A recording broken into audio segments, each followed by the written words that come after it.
Hello दोस्तों, welcome back to my channel. Episode 8 की शुरुआत में हम देखते हैं कि सुमी बहुत ही उदास मन से अपने अपार्टमेंट में आ जाता है। वो अपना खाली अपार्टमेंट देखकर अमासावा को याद करने लगता है। तभी उसे याद आता है कि उसने अमासावा से कहा था कि उसके अपार्टमेंट का रिनोवेशन कंप्लीट हो चुका है, तो वो अब वापस जा सकता है। सुनकर अमासावा तो शॉक हो जाता है और वो कहता है कि मैंने अभी भी तुमसे कहा है कि अगर तुम यही भी रहोगे तो मुझे बहुत अच्छा लगेगा। अब अमासावा से दूर जाने के गम से इसुमी भी बहुत अपसेट हो चुका था, लेकिन वो फिर भी अपने चेहरे पर स्माइल लाते हुए अमासावा से कहता है, थैंक यू, तुमने आज तक मेरी जो मदद की उसके लिए। अब अमासावा उसकी ये बात सुनकर जल्दी से उसके पास आते हुए कहता है, तुम यहाँ कभी भी आ सकते हो। और वो इसुमी के बालों को प्यार से सहलाते हुए उसे कहता है, मैं हमेशा तुम्हारे हाथ का खाना खाने के लिए इंतजार करूंगा। अब वो सारी बातें याद करके इसुमी खुद से ही कहता है, मुझे लगता है कि मैंने आज तक जो भी सोचा वो बस मेरे ही ख्याल थे। उसने तो मुझे एक बार भी रोकने की कोशिश नहीं की। इसका मतलब ये है कि अब सब कुछ खत्म हो गया है। और वो बहुत ही उदास मन से दीवार के पास बैठ जाता है। तभी उसे मैसेज की नोटिफिकेशन मिलती है, तो उसे लगता है कि ये अमासावा का मैसेज है, इसलिए वो जल्दी से अपना मैसेज चेक करता है। लेकिन मैसेज शोजी का होता है। उसने इसुमी के लिए शीरोइन का फाइटिंग वाला स्टिकर भेजा था। अब इसुमी को तो लग रहा था कि अमासावा का मैसेज है, लेकिन शोजी का मैसेज देखकर वो डिसअपॉइंट हो जाता है। आगे हम देखते हैं कि इसुमी कॉलेज जाते वक्त अमासावा के पुलिस स्टेशन के बाहर उसे मिलने के लिए रुकता है, लेकिन वो पुलिस स्टेशन में किसी दूसरे ऑफिसर को ही देख लेता है।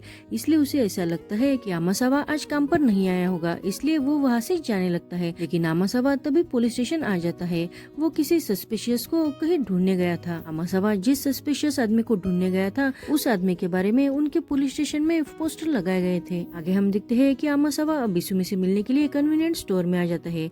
तभी वहाँ मोटोसन उसे कहता है, क्या तुम साकुराबा से मिलने आए हो? तो वो कहता है हाँ। तो मोटोसन उसे बताता है कि इसुमी की आज काम पे शिफ्ट नहीं है, इसलिए वो काम पर नहीं आएगा। ये सुनकर अमासावा तो अपसेट हो जाता है और वो अपने लिए फूड खरीदने लगता है। वो इस बार वो फूड खरीदते हुए न्यूट्रिशन का बहुत ध्यान रखता है, जैसे उसे इसुमी ने बताया था। वो घर आकर खाना खाने लगता है। वो खाना खाकर खुद से ही कहता है, ये खाना बहुत ही डिलीशियस है। और तभी वो इमेजिन करता है कि इसुमी उसके सामने ही है और वो दोनों बहुत अच्छे से हैप्पीली एक साथ खाना खा रहे हैं। लेकिन थोड़ी देर के बाद उसे समझ में आ जाता है कि इसुमी यहाँ नहीं है, इसलिए वो अब अपसेट हो जाता है। दूसरी तरफ हम देखते हैं कि इसुमी भी अपने घर पर अकेला ही बैठकर खाना खा रहा था। वो भी अमासावा को बहुत मिस कर रहा था। इसुमी जब अपनी बैग अनपैक करता है तो उसे समझ में आ जाता है कि वो गलती से अमासावा का एक शर्ट अपने साथ लेके आया है। अब अमासावा का वो शर्ट हाथ में लेकर इसुमी स्मेल करते हुए खुद से ही कहता है, इसमें अमासावा की खुशबू आ रही है। और वो उस शर्ट को अपने पास लेकर वही नीचे सो जाता है, जैसे वो हमेशा अमासावा के घर पर सोता था। आगे हम देखते हैं कि इसुमी अपने कुकिंग क्लब में खाना बना रहा था, लेकिन वो अब दिल से बहुत ही अपसेट हो चुका था। उसे अपसेट देखकर शोजू उससे कहता है, मैंने तुम्हें कल शीरोइन के फाइटिंग वाले स्टिकर भेजे थे ना? तो इसुमी बहुत परेशान होकर उसे कहता है, तुम मुझे अपने हाल पर छोड़ दो। तो योही इसुमी से कहता है, मुझे लगता है कि तुमने बहुत दिनों के बाद अकेले खाना खाया है ना, इसलिए तुम्हें लोनली फील हो रहा है। अब ये सुनकर शोजी इसुमी से पूछता है, क्या तुम इस वजह से अपसेट हो? तो इसुमी जल्दी से होश में आते हुए कहता है, नहीं, ऐसे कोई बात नहीं है। तो शोजू से कहता है, अगर ऐसी कोई बात नहीं है तो तुम्हारे पास सामान किसी और फूड का है और तुम कोई और फूड बना रहे हो। अब इसुमी तो वो देखकर शॉक होता है, लेकिन योही इसुमी को अच्छी तरह से समझता था। वो इसुमी से कहता है, तुम ये दोनों इंग्रेडिएंट्स मिलाकर एक नई डिश बनाकर किसी को वो दे भी सकती हो। अब ये आइडिया सुनकर इसुमी के चेहरे पर स्माइल आ जाती है और वो योही को थैंक्स कहता है कि इसुमी वो डिश बनाकर अब अमासावा को देने वाला था। दूसरी तरफ हम देखते हैं कि अमासावा इसुमी के घर के पास आता है। वो इसुमी के घर को देखते हुए कहता है, शायद इसुमी अभी भी कॉलेज में होगा। अभी वो देखता है कि एक आदमी इसुमी के घर के बाहर ताक झांक कर रहा है। तभी उसे याद आता है कि इस आदमी का हुलिया वैसा ही है जैसे उनके पुलिस स्टेशन में लगा हुआ सस्पिशियस क्रिमिनल का था। तो अमासावा अब जल्दी से उस आदमी के पास आकर उसे पूछता है, आपको क्या चाहिए?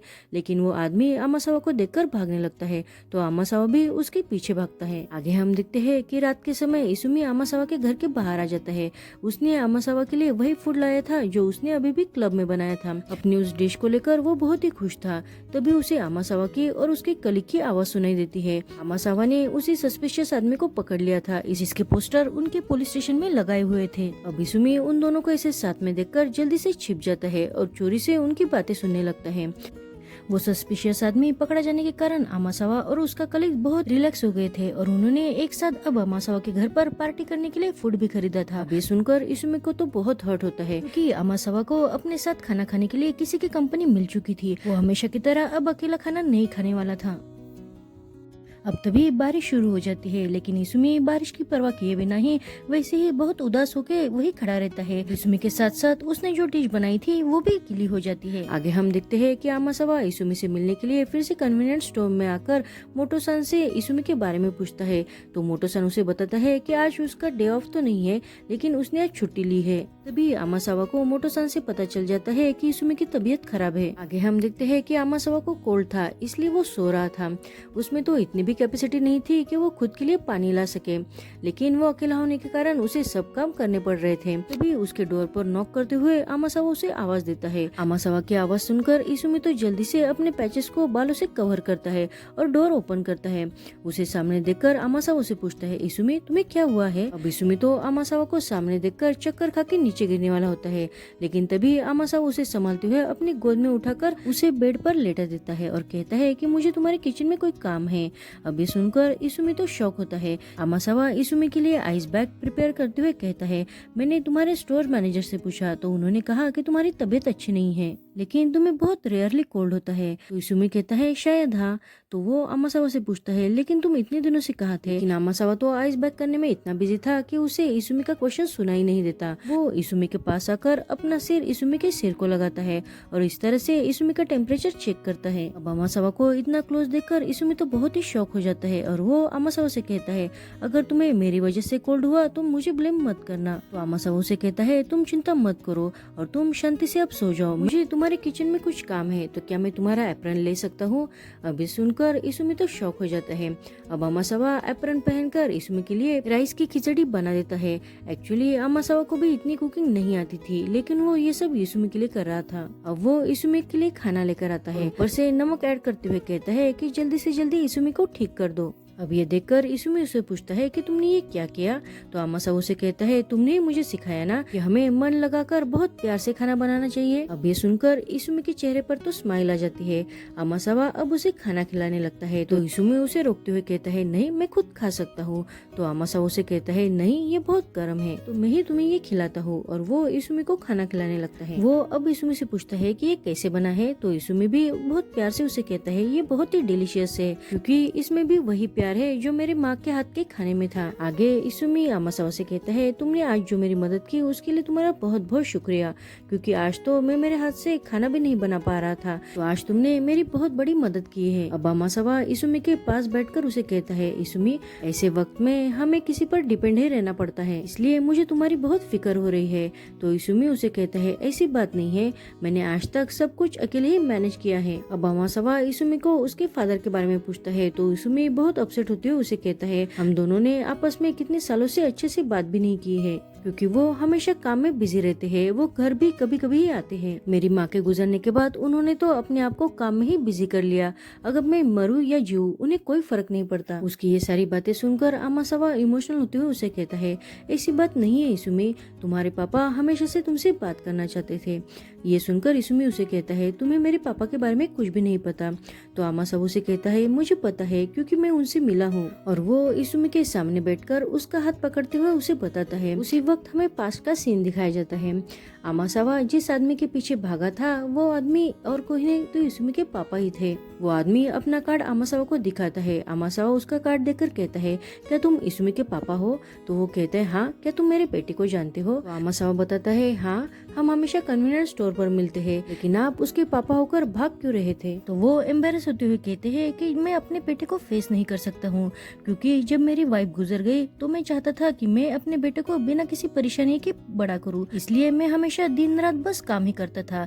लेकिन उस वजह से इसुमी मुझसे दिल से बहुत दूर चला गया। मैं उससे डायरेक्टली बात करना चाहता हूँ, लेकिन मैं इतनी हिम्मत ही नहीं जुटा पाता कि मैं उससे बात कर सकूँ। मुझे माफ कर देना, मैं उसके फादर होते हुए भी उससे प्रॉपरली बात नहीं कर पाता हूँ, इसलिए मैं हमेशा उससे भागता रहता हूँ। उन्हें ऐसे इसुमी की चिंता करते हुए देखकर आमासावा पूछता है, क्या आप अपने बेटे के लिए परेशान हो?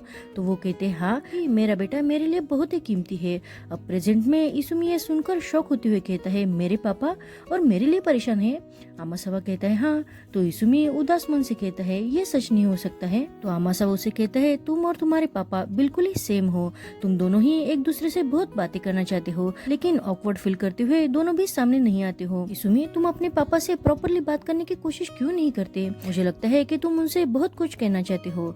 अब इसुमी भी उसकी बात सुनते हुए कहते हैं, हाँ मैं उनसे बहुत कुछ कहना चाहता हूँ, पर मैं श्योर नहीं हूँ कि मैं उनसे बात करके उन्हें इस वक्त माफ कर दूंगा। आमासावा उसे समझाते हुए कहता है, तुम्हें पहले उनसे बात करने की कोशिश करनी चाहिए। मुझे पता है कि तुम्हारे पापा डेफिनेटली तुम्हारी सारी बातें सुनेंगे। अब इसुमी को उदास देखकर आमासावा उसके चीख को बहुत प्यार से सहलाते हुए कहता है, वैसे भी अगर तुम किसी पर डिपेंड रहना सीख जाओगे तो मुझे खुशी ही होगी, क्योंकि कभी कभी मैं जब तुम्हें अकेले देखता हूँ तो मैं बस तुम्हारे बारे में फिक्र करने लगता हूँ। तुम्हारे बारे में सोचकर मुझे बहुत दर्द होता है। तभी उसकी नजर अपने हाथ पर जाती है और वो जल्दी से अपना हाथ हटाते हुए कहता है, सॉरी, तुम्हारी तबीयत ठीक नहीं है, लेकिन मैंने फिर भी ये सब्जेक्ट निकाला। तो इसुमी अब स्माइल करते हुए उसे कहता है, नहीं ऐसी कोई बात नहीं, मुझे खुशी है कि तुम मेरे बारे में सोचते हो, मैं तुम्हारी बातें सुन पाया हूँ। अब आमासावा इसुमी से कहता है, अब तुम सो जाओ, जब तक तुम सो नहीं जाते तब तक मैं यही रहता हूँ। और वो वहाँ से उठ के जाने लगता है, लेकिन तभी इसुमी उसका हाथ पकड़ते हुए उसे कहता है, मैं जब तक नींद से उठूंगा तब तक क्या तुम यहाँ रुकोगे? अब उसकी बात सुनकर आमासावा कहता है, ठीक है, और वो बहुत प्यार से इसुमी को सुलाने लगता है। अब दूसरे दिन की सुबह इसुमी नींद से उठता है तो वो आमासावा को अपनी यहाँ ही सोया हुआ देख लेता है। आमासावा ने तो रात भर इसुमी का हाथ पकड़े रखा था। अब इसुमी अपना हाथ छुड़ाकर उसी हाथ से आमासावा को टच करने लगता है, लेकिन तभी आमासावा उठ जाता है और वो इसुमी को देखकर उसे पूछता है, इसुमी क्या तुम्हें अब ठीक लग रहा है? तो इसुमी भी कहता है, हाँ मैं अब ठीक हूँ। आमासावा फिर से इसुमी के सिर को अपने सिर से लगाते हुए उसका टेम्परेचर देखता है और इसुमी से कहता है कि अब तुम्हारा फीवर कम हो गया है। अब इसुमी एम्बेरस होते हुए कहता है, मुझे माफ करना, मेरी वजह से तुम्हें कल रात यहाँ रुकना पड़ा। तो आमासावा उसे कहता है, नहीं ऐसी कोई बात नहीं है, मुझे खुशी है कि मैं तुम्हारी मदद कर सका और अब तुम्हें अच्छा भी लग रहा है, तो मैं अब यहाँ से चलता हूँ। और वो जल्दी से अपनी बैग और कोट लेकर वहाँ से जाने लगता है। तो इसुमी अब बिना देरी के ही भागते हुए आमासावा के पास आता है और उसके चीक पर किस करता है। अब इस वजह से आमासावा तो बहुत ही शॉक हो जाता है। तभी इसुमी उसे कहता है, आमासावा मैं आपको बहुत पसंद करता हूँ। अब ये सुनकर आमासावा और भी शॉक हो जाता है और यहीं पर ये एपिसोड खत्म होता है। Thank you for watching.